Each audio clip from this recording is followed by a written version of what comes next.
Reg, given the massive secrecy around the Xenu story, and as I understand, lukewarm reception from the OT3 participants, isn't the church afraid to put this kind of space opera stuff out there for the public? I mean, even to lower-level parishioners that are expected to read all of Hubbard's material.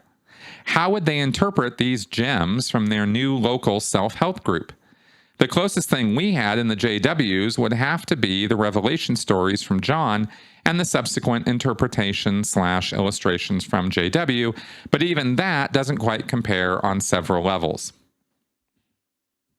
All right, Reg, thank you for your question. And for anybody who didn't quite grasp that, he was being very sarcastic in his question because he's asking basically, how is it that Scientology is putting all this, fantastical space opera, space civilization, Star Wars, weird stuff out there for public that's not confidential material? History of Man, the St. Hill Special Briefing Course lectures. There's a ton of material in Scientology that is quite wild and crazy stuff that is not confidential. Why? What's that about? Well, why don't they hide all of it? Because wouldn't that freak people out? Well, let me tell you my idea on this, and that is that no, why they do that, or one of the reasons why that's all out there, is because it's a pre-filtering process. Hubbard wants to, if you imagine Scientology as this pyramid, right, of there's lots of people at the bottom, at the lower levels, and as you go up the line, fewer and fewer people are willing to shell out as much money, jump through as many hoops, take as much time as is required to climb through the levels of indoctrination called the Bridge to Total Freedom. And it takes a long time. It's years. It's a dedicated effort on the part of any Scientologist to get themselves up the bridge. It's a lot of work. It's a lot of money. It's a lot of time. So not everybody's going to make it. Who comes in is going to make it all the way to the top. One of the ways that you can sort of pre-filter who should be making it to the top are the people who are going to accept the Xenu story and accept all of this space opera stuff, because it's a big part of the Scientology belief set. You have to go for it. You can't be a Scientologist for very long and not get into the whole past life thing. It just, you have to go there.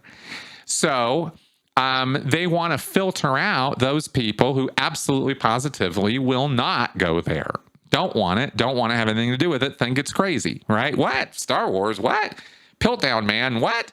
All the crazy stuff from History of Man. There's crazy stuff in there about past lives of being a clam and being Piltdown Man and being a caveman and being an amoeba and all these, things that have existed along the biological evolution of man. Well, Hubbard says that we've occupied those bodies in the past, and he's got all kinds of crazy stuff he's written down in there. But here's the thing. They're looking for people who find that material fascinating, who find it interesting, who find it credible. Yeah, I mean, some people, are raised with this stuff, or they go in and they think it's really, really interesting and incredible and fascinating, and it blows their mind. That's the ideal Scientologist. That's the guy Hubbard wants. So much so that in the 60s, Hubbard was even writing policy that said that they should go to New Age, spiritual, sci-fi conventions and promote Dianetics and Scientology at them. Because the kind of people who go to those conventions are the kind of people who find such stories credible or interesting or awesome or whatever. So you see, it's a way of actually finding their tribe, finding the people who are going to be susceptible to Hubbard's nonsense. Whereas if somebody opens up History of Man or opens up some of this, weird, wild stuff and reads it early on in their Scientology experience and goes, what the hell? That's crazy. I don't, they're out of there. And that guy was, not fit to be a Scientologist.